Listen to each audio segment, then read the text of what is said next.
Hey everybody, thank you for joining me and welcome to another live tutorial with the AP laser. Just thought I'd bring old Roscoe up for a minute. He's been out playing and working out pretty good today. So let me get him all set there. Get that echo off of there. So tonight what I'm going to be doing is working on clear acrylic. And that's if you've never worked with it, it can be a little bit confusing because it's clear. And for the most part, a lot of people think that you can't laser engraved through clear material, which isn't the case. But before we get started, you all know how this starts. Let's bring in our old pal, Clearwater Chad.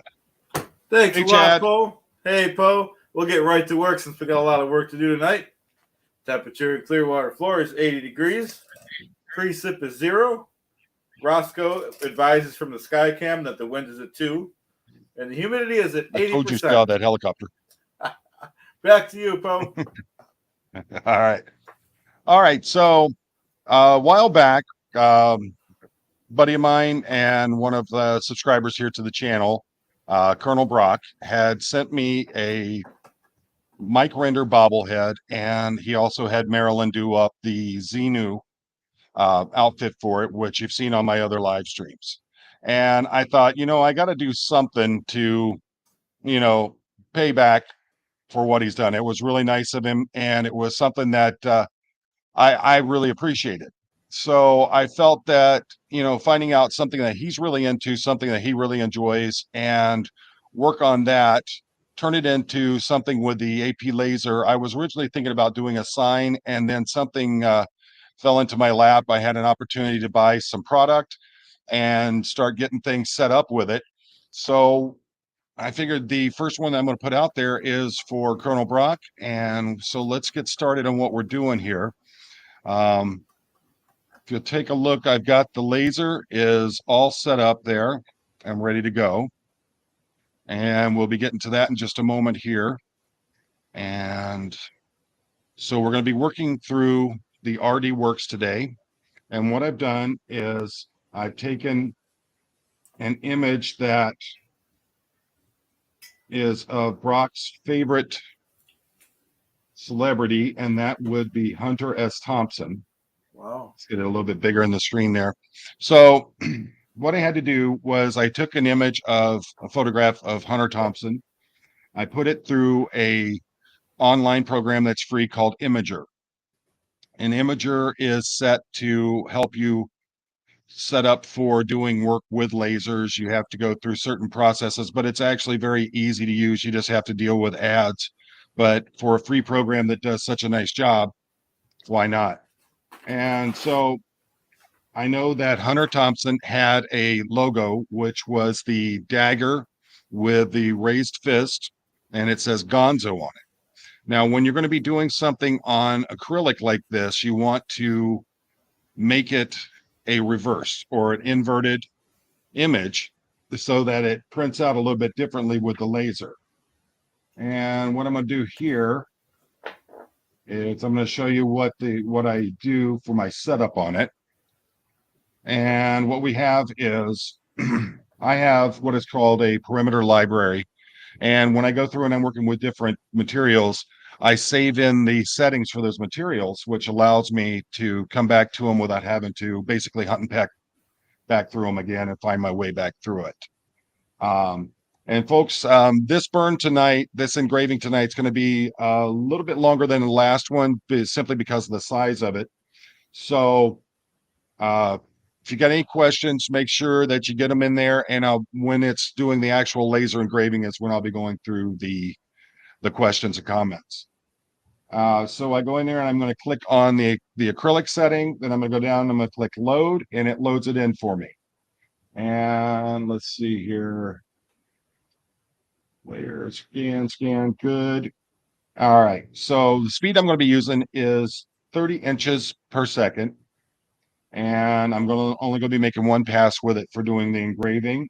I'm going to have the air assist on, and the minimum and maximum powers are the same. They are 19 and 19, which are going to give me, they're the optimal settings for that I found for using on acrylic on this.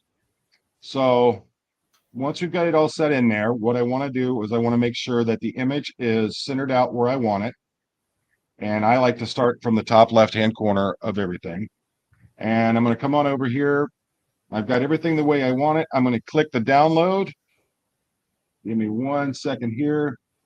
Some reason it clicked off on it. There we go. And we're going to download it. And what this does is this is going to send it directly to the laser for me. Give it a second while it loads. It's putting all the parameters in. It's asking me because it's a duplicate file because I did a practice run on it earlier. Now it's loaded and we are going to download it to the laser. So what I'm going to do now is I'm going to pull this screen out and we're going to go to the actual engraver itself. Let's see here.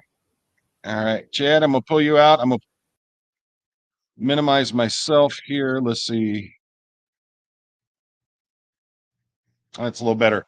So I'm going to walk you through as I'm doing everything here, and hopefully you can hear me over the laser itself while it's getting started. I'll be right back.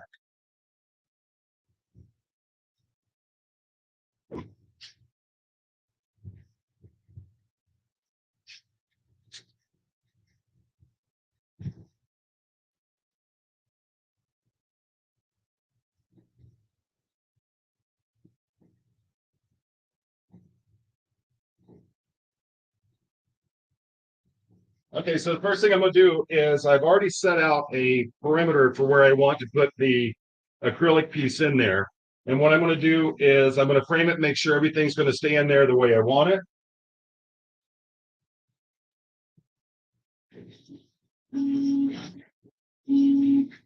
And I think it's just a little bit too high. I want to bring it down a hair.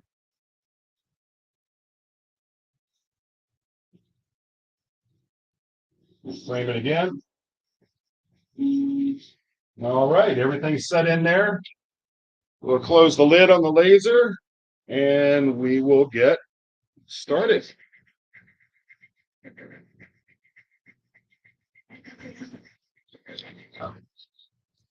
Okay, so let me go back through here and see if we got any questions. Let's see here. All right, Cobilf. Welcome to the channel, Grand Theft Hoopty. I like that name. That's pretty cool.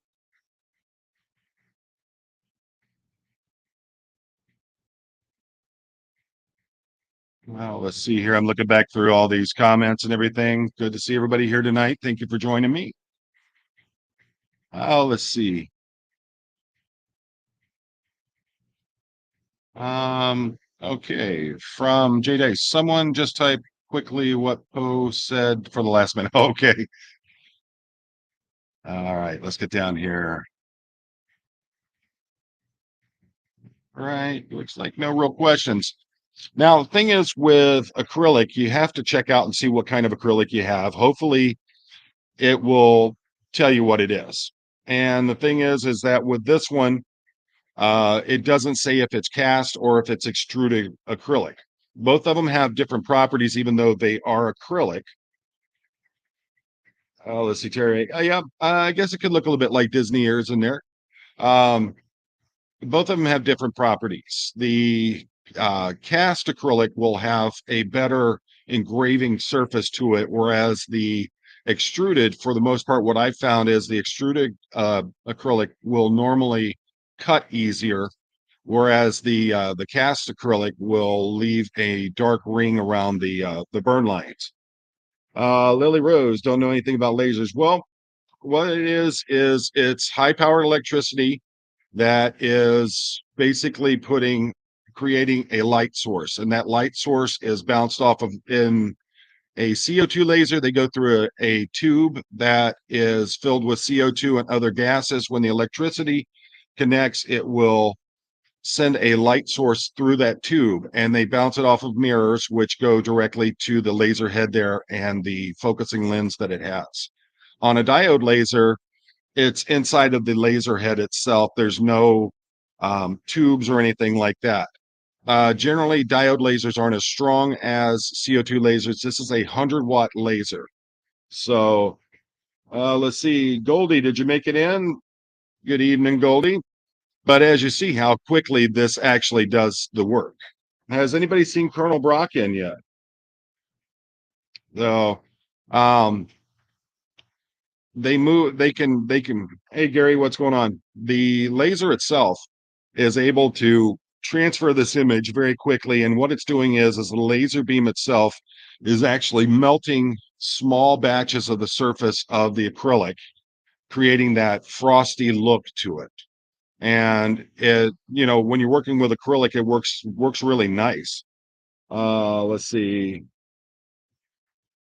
It's a magic. Looks like a pricey machine that I don't want my husband seeing. It's going to be too bad. He'll see it in the replay.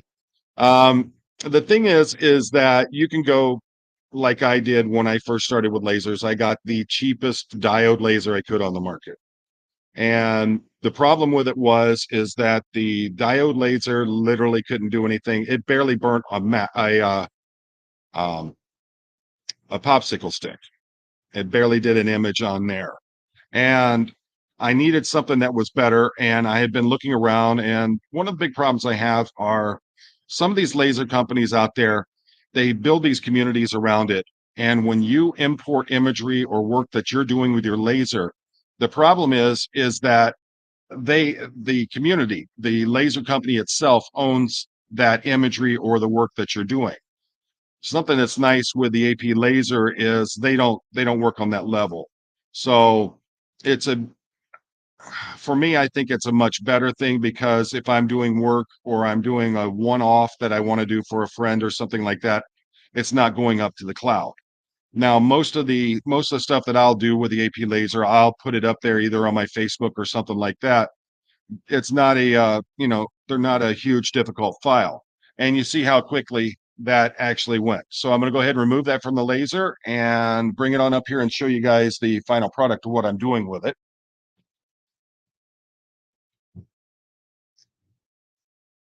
Roscoe.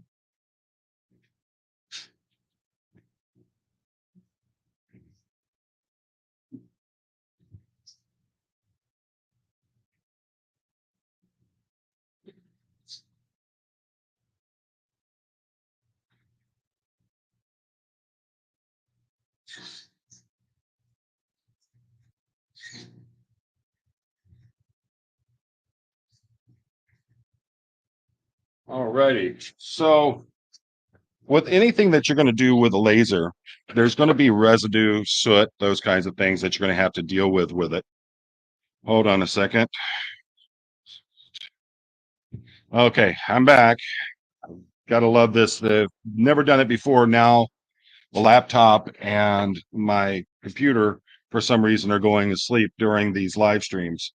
So once I've done it up, next thing we're going to do is I'm going to come in with just a wet towel, a damp towel, not wet. And it's going to leave a little bit of residue on there from where it was burning the acrylic.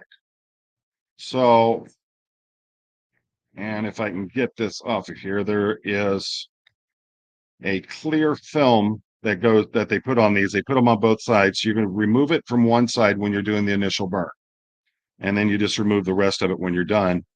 And sometimes what'll happen is the heat from the laser will cause it to stick on there a little bit more than you want it.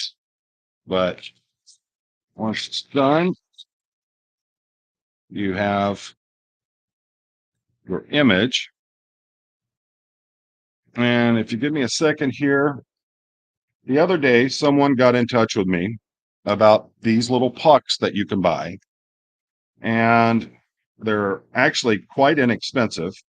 And a lot of them will come with the acrylic cutouts ready for them. I've actually got the design in the computer now. I'll be able to just buy the pucks. I don't have to worry about buying the acrylic also. But the nice thing about them is they light up. So let's turn this off so you can see a little better. And it's just literally engraved on there. And it has, let me find it because I'm blind. You can actually change the colors with a push of a button, and it also has a remote control.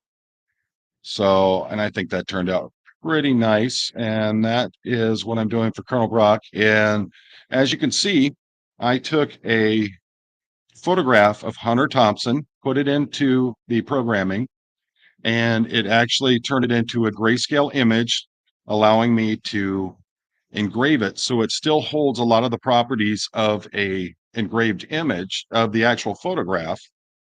And then, of course, the logo here, that was more of a straightforward black and white image that you can do. Let's see here. Hold on. I've got a question there. Let's see. Jeff D, what DPI do you burn at? I normally try to stay at the 100 to 200 DPI on the machine. I can go up as high as 300 DPI on it. Um, it's all depending on what you're comfortable with and whether you feel whether your machine can handle the higher DPI. And DPI is dots per inch. Basically, it's the quality of the image that you're using, how deep you want to go with it. Yeah, I hope the Colonel's going to like it. I wish he was here. I know that he was planning on being here. Let's see, Marjan. So you can put pictures on it. Yep, you can engrave images on it. It's the same process. You go through a website called Imager, and they have it's a free website that you can go to that has the programming in it to actually break these down and turn them into SVG files that you can use. And SVG are the file format that we use for these. So, and as you see, it actually turns out pretty nice on it. And you saw how quickly it did. I mean, with a machine like this, I'm able to do it much quicker. If I'm using one of the diodes, it's going to take a lot longer time, and I may actually have to do multiple passes with it. Let's see, Lily Rose. Oh, it's Hunter S. Thompson, the little rascal. Yep, the Gonzo himself. Um, peace and love. Thank you for joining us. Peace and love. Thank you. Yeah, I'm really happy with how these turn out. And the nice thing about them is, nice little night light you can have. They literally light up all the way around the edges of them. I've seen them where folks have to go through and actually sand the edges to get the light to reflect out of the edges of it, but I'm not having that problem with it here. Let me get that out of there. So there we go. That's a little better. And let's put this. We'll get this up on top of here so you go and keep an eye on it while I'm talking. There we go. We'll move him in a little bit more. And we'll do it so it doesn't reflect the light of the laptop there. Let's see, Maryland. He's probably taking a nap with fetus. He rules his house. Yeah, I know that is. You saw Roscoe in there. Hey, Nasty Nathaniel's in here. Thank you.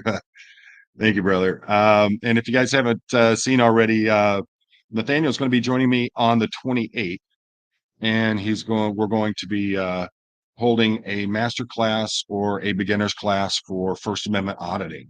And it's going to be I think it should be really good. Let's see, Marjan, they sell those for $30 or more. Yes. One of the things I do is I offer them to veterinary clinics. If you know someone who has a child that's on a sports team, especially those traveling sports teams, they make great fundraisers for them, because when you break it down, the price on these, it's only costing you about, I think when we broke it down all together, including electricity and everything, I think we're about $5 into them. So if I sell them to the team, the travel team or whatever, if I sell them to them for $20, I'm making a $15 profit off of each one. The crazy thing is I got 32 of these for, I think it was right around $80 for 32 of them, including the bases, including the cords to plug them in, the handheld remote so you can change the colors on them right there. And they can turn around, they'll sell them for whatever price that they know the parents will pay. And the big thing, as long as I'm making my money back and paying for the product that I'm using, that's that's the way to go with it. Let's see, Gary Shields. By the way, what did you do with Chad, John? Well, there he is. Thank you, Gary. See, people want to know Um, about the 10x lifestyle, not not only the laser. let's see, Jay Dice. Can someone take a picture of someone with a bat and laser and a lightsaber over the bat to make a person a Jedi?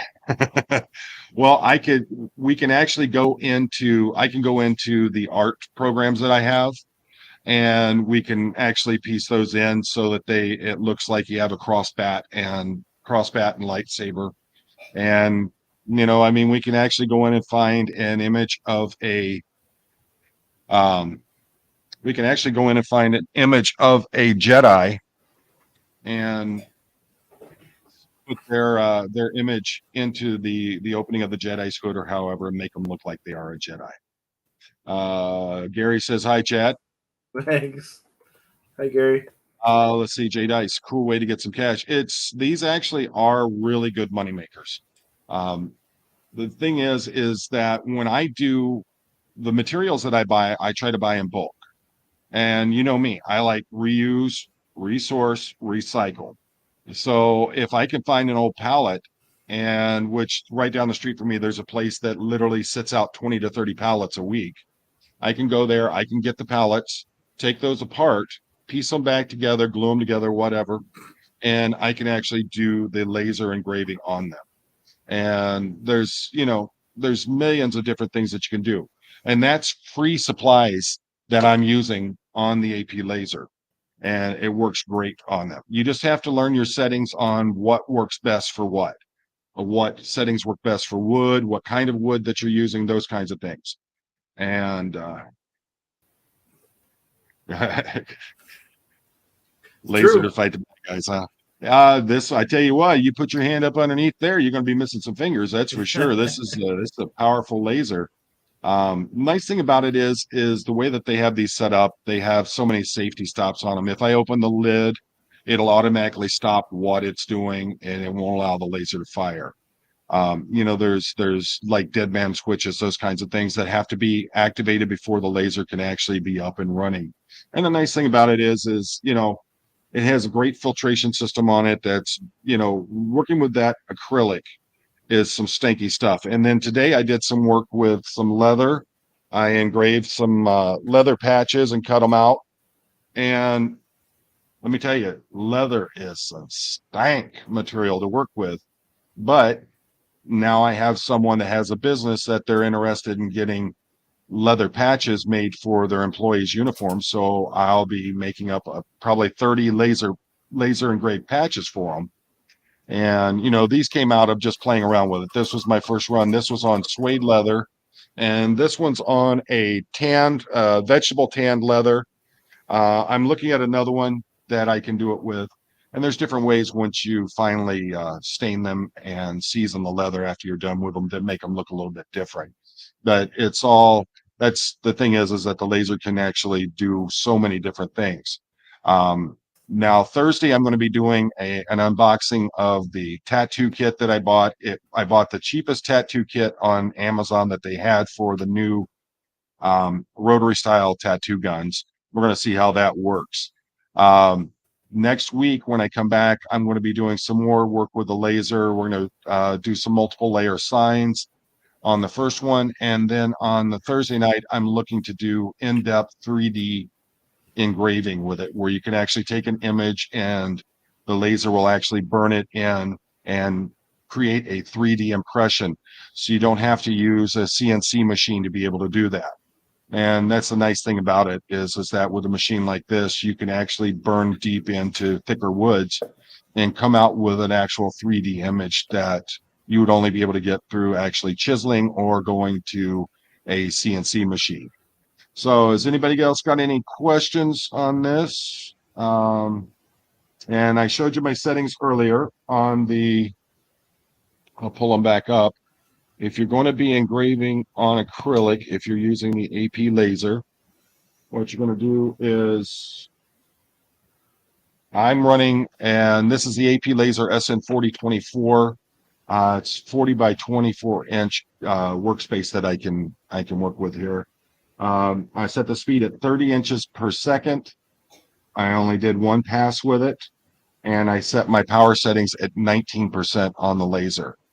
And that gives us a nice clear image. As you see, let me get this back off of there.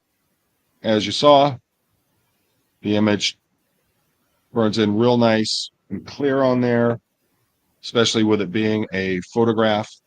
So let's see. Peace and love.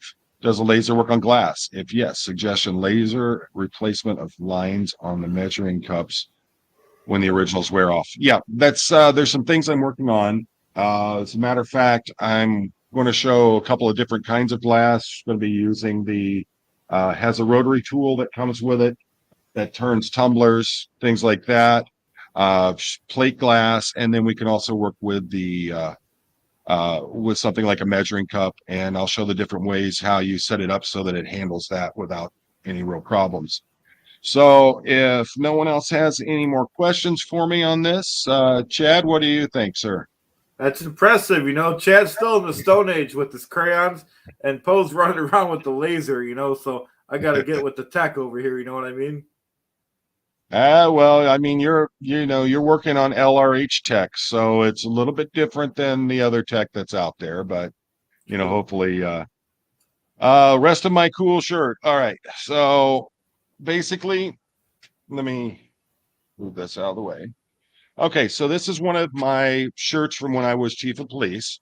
And what I did here was, like I said, I was working with suede. Chad, I'm gonna pull you out real quick. Okay. I was working with suede leather on this, testing it, see how it went, and I did the initial burn on that.